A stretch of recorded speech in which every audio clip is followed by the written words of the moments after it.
Great, welcome everyone. Thanks for joining. We'll give people a minute or two. I'll see one or two people joining and connecting.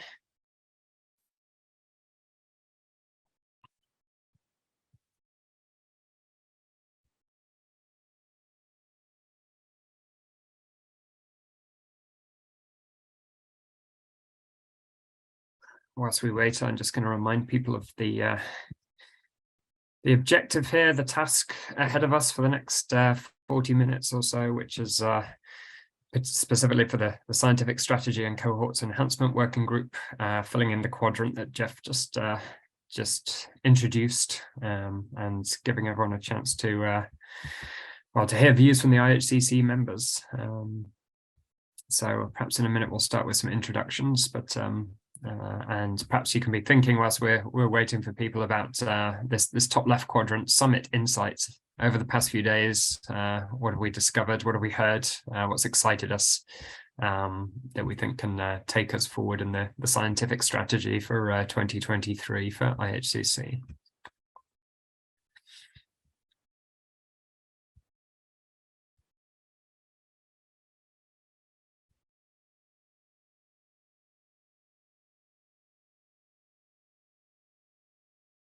Okay, I'm going to stop sharing so we can maybe see each other and have more of a discussion, face to face or box to box. Feel free to put your videos on if you're speaking particularly. So let's get the show on the road. I'm Adam Butterworth. I'm a professor of molecular epidemiology here at the University of Cambridge in the UK. And I sit with Hakan. I co-chair the Scientific Strategy Working Group, supported by John Connolly and others from the central team at IHCC. So it'd be great to hear from people, starting out with, let's try and use the first 10-15 minutes about what people have heard at the summit, what's excited people. What have you heard that you think, we've heard a bit about pilot projects that are already ongoing, but of course we've heard a lot about opportunities as well, funding opportunities, areas that we could think about going into. Hakan, I can see you, so maybe you want to kick us off. Maybe you want to give us something from the summit you've heard that's that you think could be a direction going forwards. Yeah, no, thank you, Adam. I think certainly I think the pilot projects have been very successful.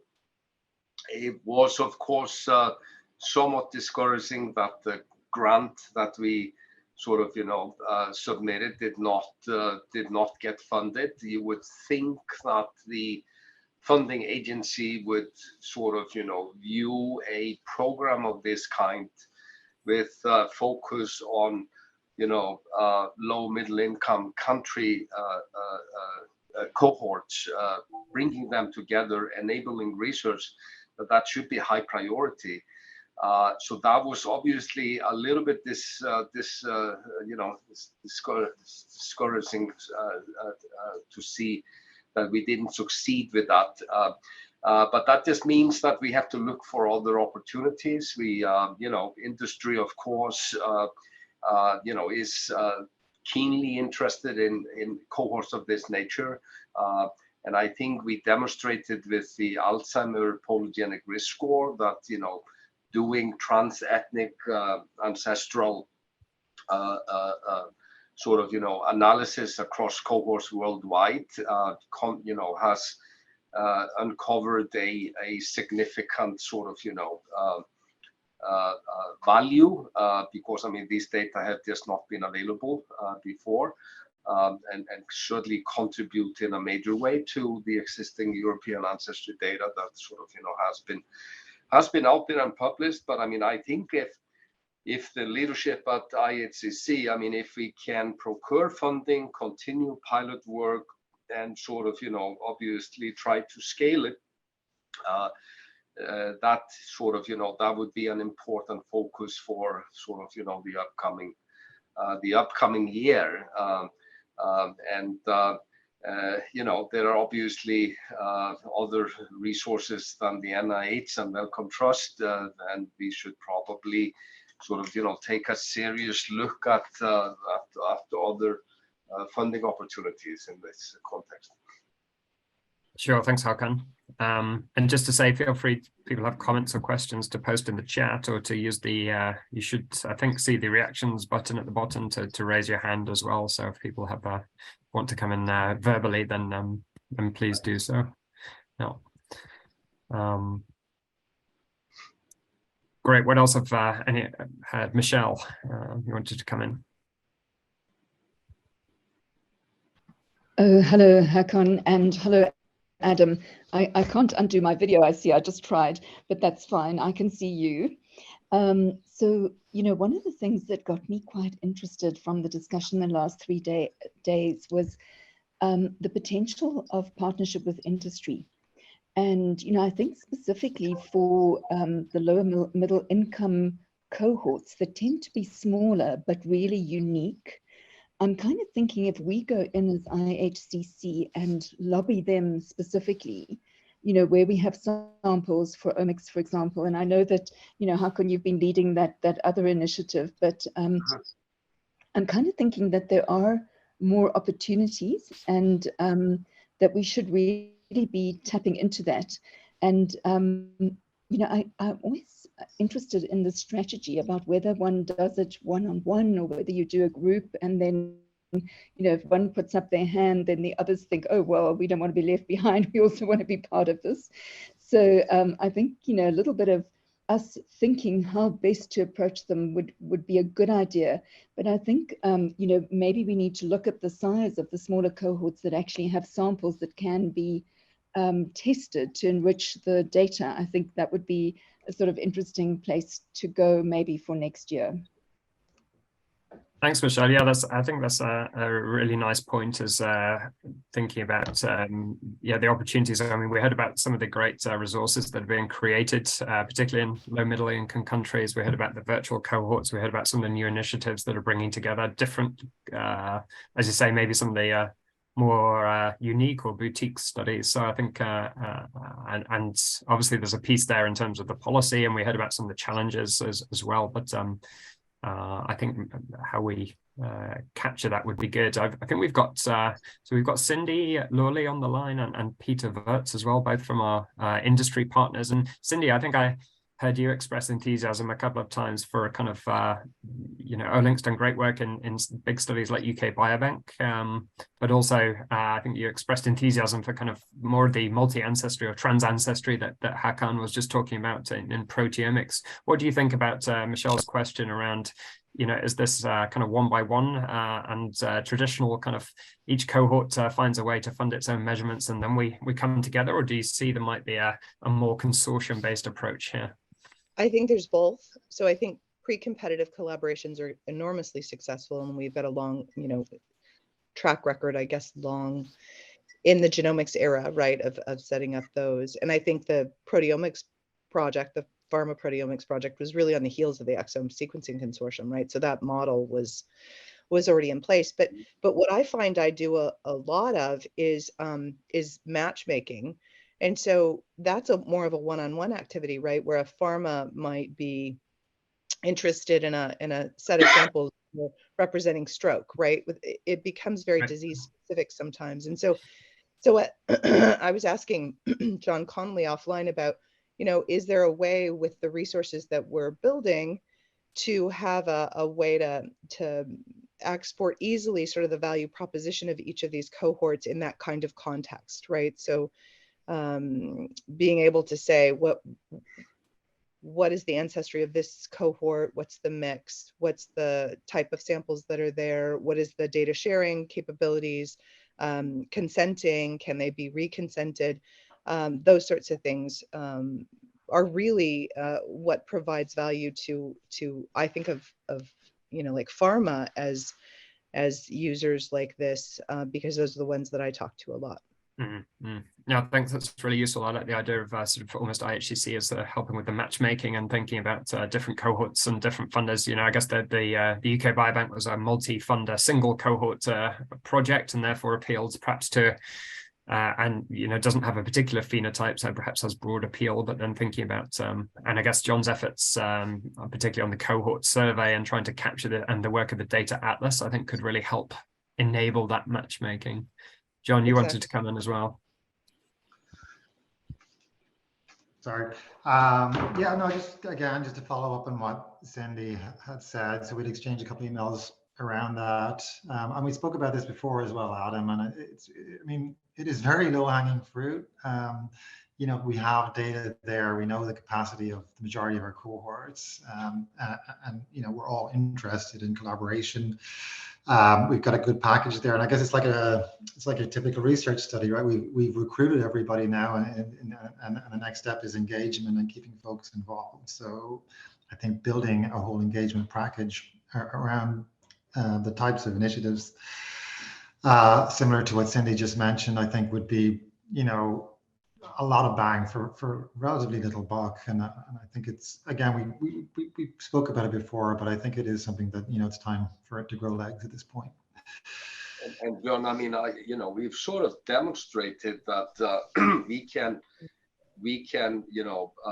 have data analysis done locally in different parts of the world, and then bring the data together. I mean, we did this successfully for the Davos Alzheimer program, and similarly for the metabolomic program. I mean, I think some of the other pilot programs were also successful, but I mean, we got samples from all over the world, centralized data generated, and then distributed, both centralized and to local entities. So this can be done, and to do this, as Cindy was saying, across these sort of and Michelle, across these sort of unique rare cohorts where there is very little information, would be absolutely a great opportunity and not that costly to do. I wonder if Peter still on? It would be good to get his thoughts on this as well. They've done so much cohort work. Yeah. Peter looks like he's on. He's muted as is. Yeah, still here. Yeah, so I think it's our interest is that the best possible science is done, and clearly the diverse cohorts really add more with the individual cohorts from Northern Europe. But there's also a flip side, that it may be more difficult for companies like Nightingale or Olink to directly sponsor those measurements in terms of advancing product to healthcare use. So I agree with Cindy that somehow if there's more like an external sponsor like pharma or consortium, then that's very favorable for platform companies like us.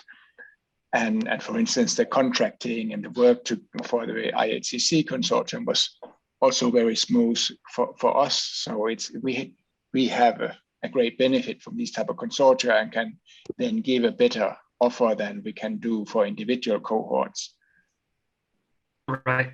I think those are two good, it's helping us fill the funding box as well, perhaps. How can you mention the kind of thinking of alternative sources? I think, the pharma consortium that's worked with UK Biobank is one good example, but I think the Alzheimer's DAC is another good example. How can, and perhaps thinking about whether there are other collaboratives, other disease-focused efforts, or other more outside of the traditional charities or funders that could be interested to come to this, and how we perhaps thinking about how we make ourselves available or known to those folk as well, to be able to say, here's what IHCC has to offer, and here's how you can find out about the particular.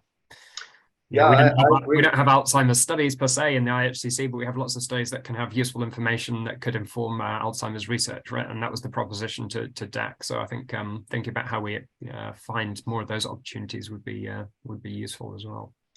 Yeah, you could do very comparable efforts in cancer, in inflammation, and for metabolic or cardiovascular or autoimmunity. I mean, you could use that model and sort of really scale this.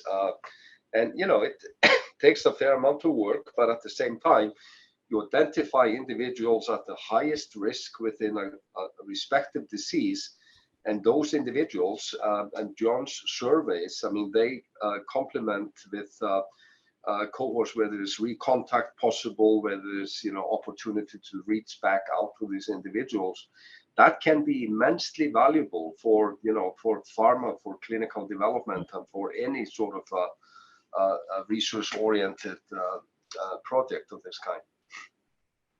Michelle is asking about the UKB model being explained. I can do it from the perspective of the proteomics project. Essentially, the UK Biobank was interested in accessing, in this case, proteomics data, and the pharma partners came together independently, and so 6 of those came out of the Exome Sequencing Consortium, and then I think we've got 13 now, but I think 4 more added, so we had 10, and that got it funded. So that was a pilot project of it turned out to be 60,000 samples, but a pilot project of 52,000 samples plus a COVID study. And then after they chose the technology, they chose Olink, then Olink talked to customers who had already used the technology to see if there was interest in them joining, and we actually had 3 more join, under that premise. There's another model of this that Anders Mallerstig has led, this scallop study. So I meet with him regularly, and we propose different groups that might be of interest, might have interest in the group of cohorts that they're bringing together. So it's a very it can be different in each case, but the pharma consortium was paid for by the pharma companies, and they got exclusivity for 9 months on the data, and with the plan to make a general group publication. And so they're in the midst of that now. And then, as is common with UKB data, or is the standard, those data will become publicly available. Right, and I guess that's one of the things that would be a consideration for expanding that model to other cohorts in the IHCC is what's the possibility in terms of data sharing, and what would the investors be able to get back in terms of access to data and protected time windows and things. But I guess with the DAC, it was more about, it was that matchmaking, right, Hakan, between which cohorts have available samples, people with the right age range, availability, possibility to share data. It was kind of some of these things that we're collecting in the cohort survey to enable that matchmaking to happen, right? Exactly, Adam. That was what I was thinking when John was presenting on it. Exactly. Sorry, go ahead, Hakan. No, I mean, that was exactly correct. I mean, we got the age range we needed.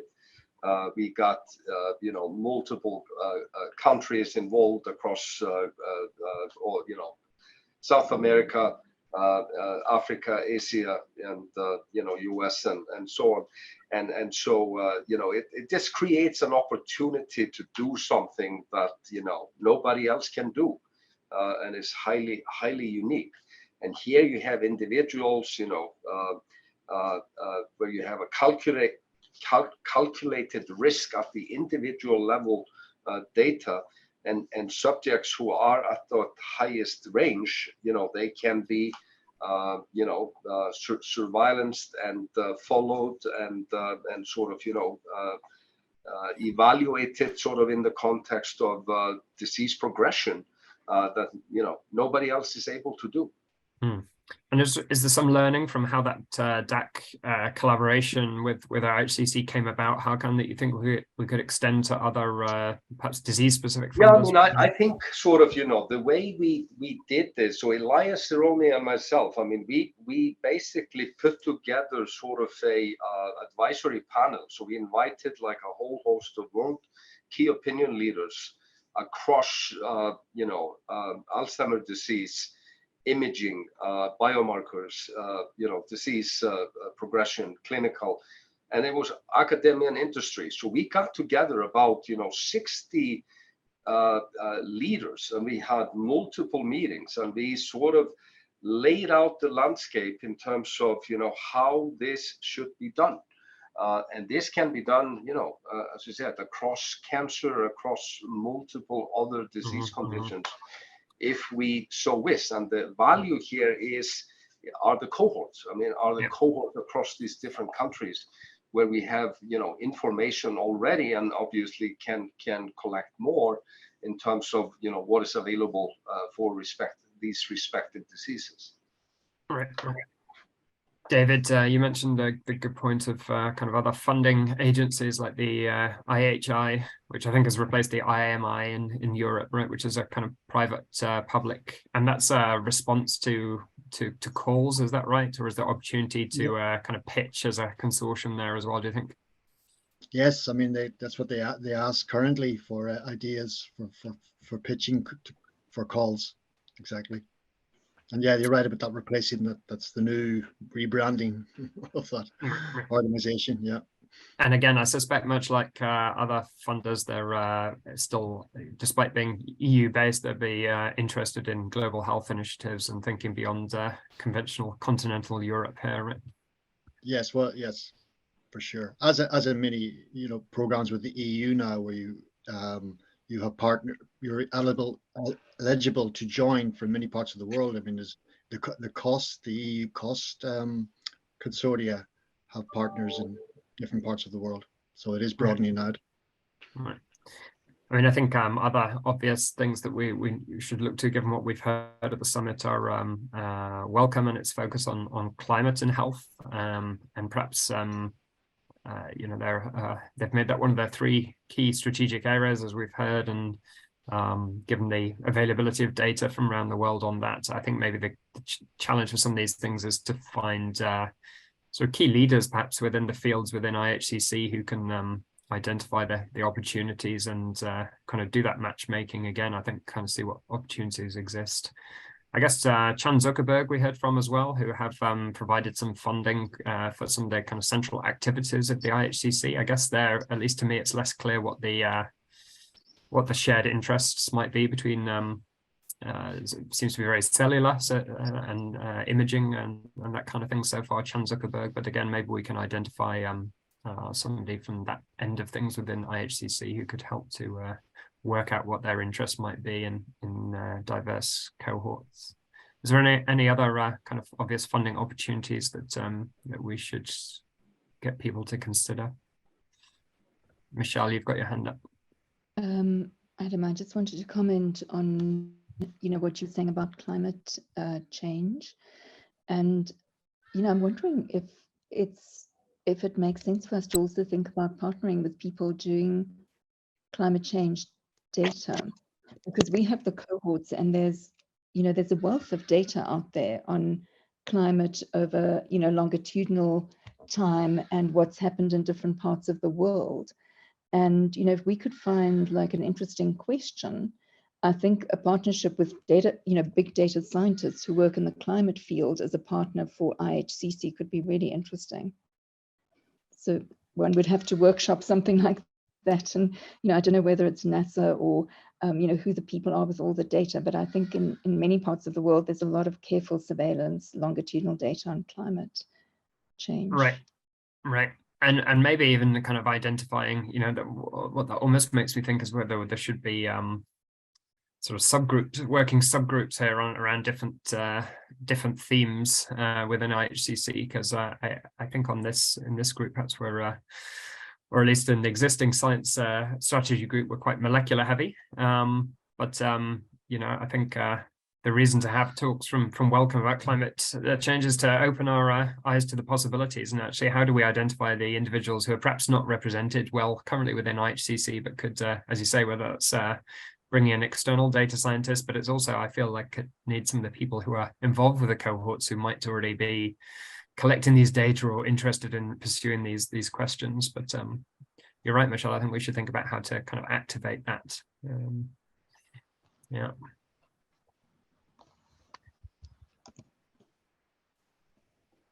Good. So I guess we've come up with some of these already. One of the bottom right of our quadrant was actionable priorities in 6 and 12 months based on ideas from other quadrants. So I wonder if there's we've come up with a couple already in terms of thinking about sort of IHCC acting as more of a matchmaker to bring the funding and or interested funders and cohorts together.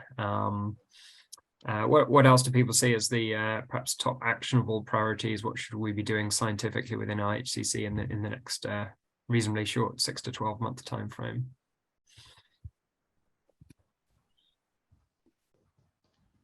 Yeah, I mean, I think we should seriously consider Adam, sort of, modeling the type of DAC-like programs across other disease areas. I mean, we had a substantive, impact on Alzheimer's. There's no question about that, and we can do so in other areas. Whether we manage to get funding into the Alzheimer's program through this mechanism or not, I mean, it's still sort of, work in progress. But we can really offer sort of, I think unique opportunities for, academia industry partnerships with these cohorts across so many different disease areas. And maybe, if John is gonna do another survey, we can think about sort of, tailoring that in such a way that we can get information to scale to other disease areas in a comparable manner, and then set up, committee meetings with key opinion leaders to sort of, come up with strategy to move forward. Sounds good. There's a great discussion going on in the chat, I'd say, about perhaps enabling younger investigators to think about some of these opportunities. Carolyn, do you want to come in on that idea? The more you can build a broad community of investigators, the more you can bring this kind of science forward. I don't know, Hakan, where you applied for funding. There's certainly so much money at the NIH right now to address Alzheimer's. So we need to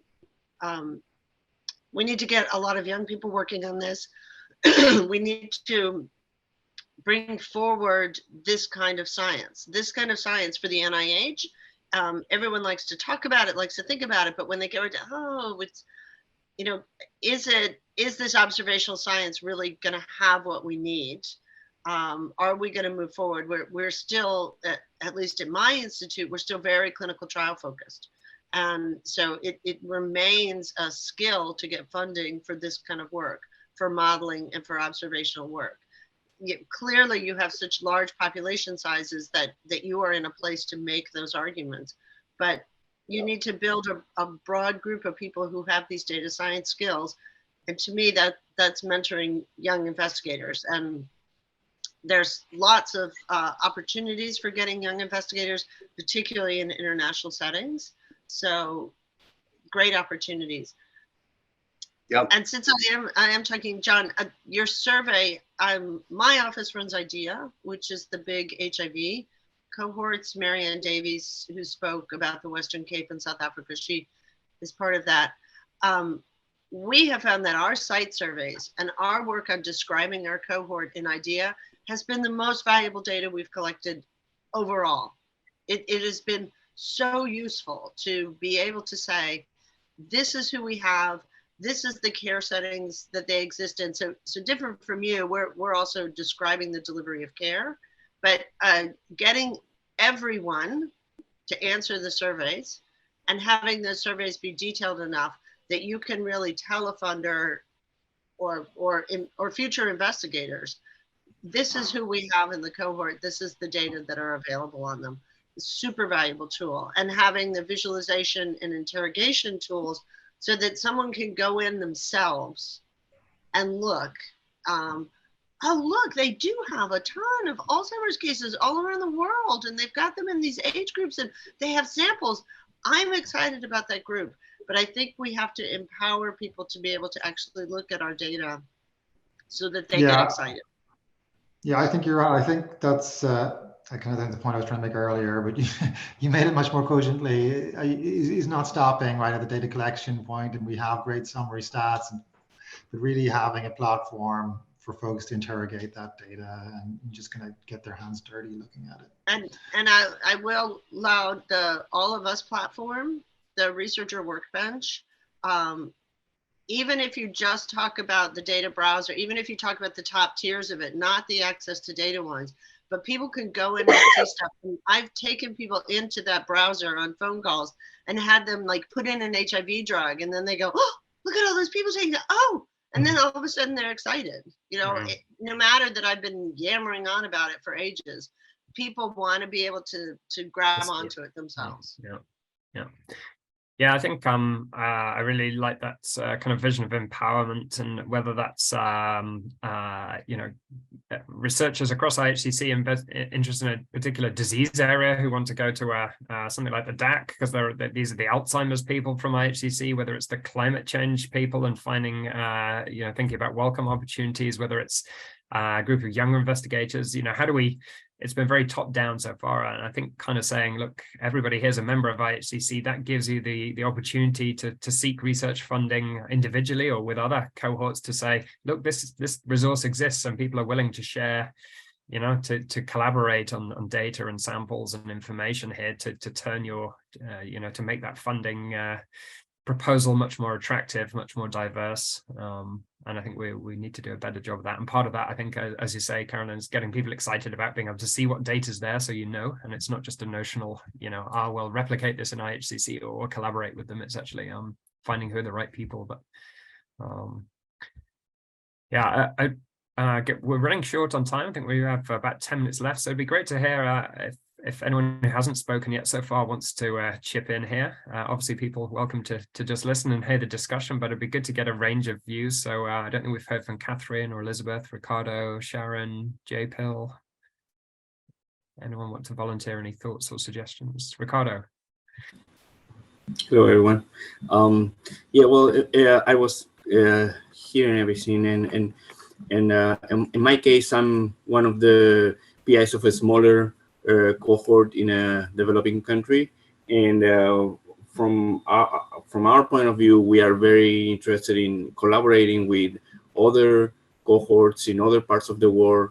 In our case, we are focused on COVID, but the relationship between COVID and long-term effects or the onset of other diseases. So we are following up people every year. And I think that we have a lot of data that will be maybe of interest to others, and we are in the process of putting that data into the atlas too, so that it's searchable. And anything that we can do in order to facilitate interaction with local funders as well. I think that maybe there is an opportunity for an international organization like this to facilitate talks between the major funders and local funders, so that maybe there is more incentive in countries like ours to fund long-term research, because that's a limitation for us. All the projects are 2 years, 3 years, at the maximum 5 years, which is not very friendly with longitudinal studies. So if this is in a framework of an international collaboration where there is other funders that are willing to put money, to bring money to upgrade the cohorts, maybe there will be more incentives for our local governments to fund this type of research. So those are the type of things that I would like to mention, so to bring to your attention as well. Thanks, Ricardo. And COVID seems like a real example of where actually the world did, you know, had a problem to solve, and people came together from across different parts of the world to pull data together to do that. So I think building on that, or kind of capitalizing on that momentum and building on the look, we can when we put our minds to it and we get the right people together who've got an interest, and suddenly we all had a common vested interest, you know, we can do a lot more than we can do individually, and I think funders have bought into that as well. Yeah, thanks, Ricardo. And yeah, the sustainability is key in all parts of the world, but I appreciate particularly in different parts of the world there are different challenges. So I think you're right about how we showcase examples of where it's done well and how we lobby, yeah, both locally and globally. Yeah. Good. Anyone else want to come in who we haven't heard from?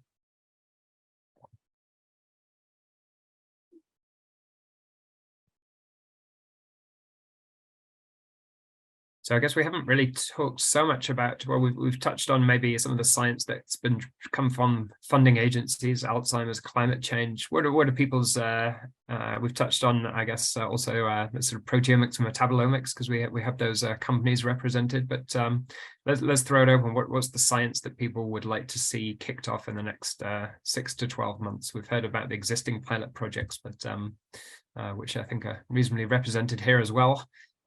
What would you do next, given the IHCC cohorts? What would people pitch for?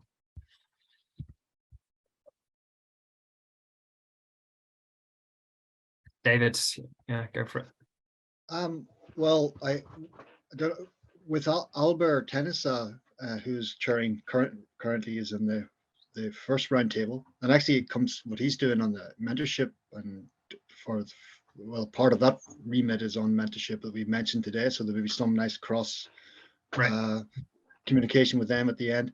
But just back on that is we want to pursue a project of getting data. So we've been contacting various IHC cohorts recently for a planned project to look at sex-specific analysis across the cohorts for a lot of the outcomes. So that would again involve basically having free access to summary level data on sex-specific outcomes.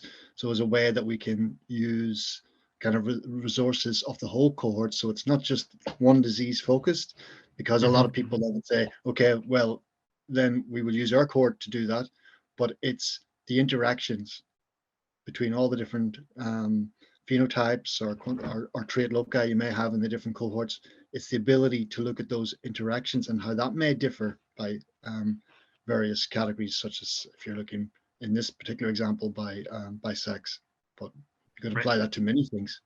Right, that's great. So that sounds like a sort of ground up way of just reaching out to the cohorts and seeing what could be possible. And is that something that you've kind of got a specific grant for locally that or was this with view to seeking funding for IHCC? Yeah, we're planning an EU funding application based on that. But we want to, first we get an idea of who might be interested in taking part as well. Right, and how could IHCC help enable that better than it is already doing, do you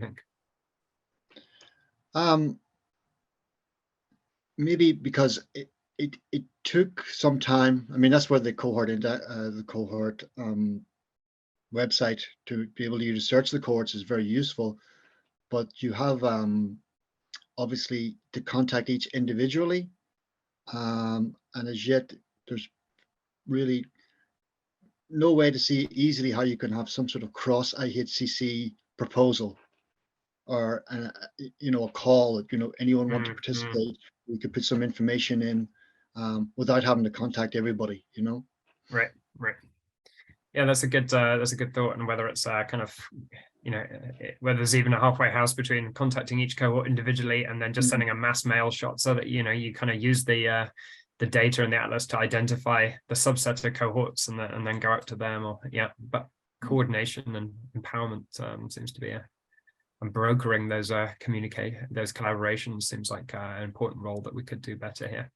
But it's good to hear that at least in one instance you feel somebody's felt empowered to kind of go out to the cohorts and go beyond the initial pilot project to try and kickstart something new, because that's what I think we need to do better, or one thing anyway.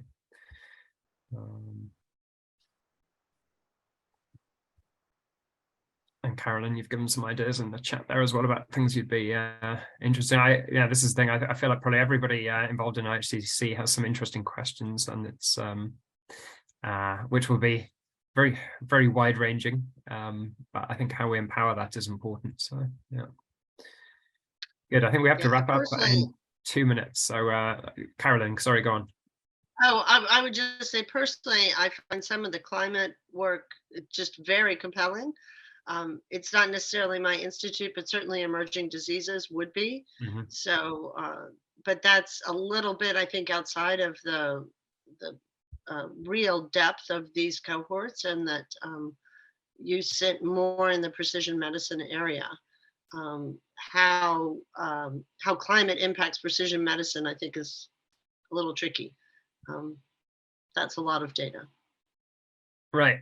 And again, the extent to which that's the people that we're the representatives we have rather than the cohorts themselves. I'm not sure. I think some of these cohorts are probably more precision medicine, but I think many of them are very probably have much more sort of environmental and climate related interest than perhaps we're capturing. So I think probably getting a better understanding. And I think some of that, John, does come in your survey in terms of kind of people ticking interests. But again, I'm thinking about, when I fill in the survey for the cohorts that, am I capturing the full range of interests of people who might be involved in our cohort, or is it my personal vision? So I think that's important to try and make sure that we capture the full extent.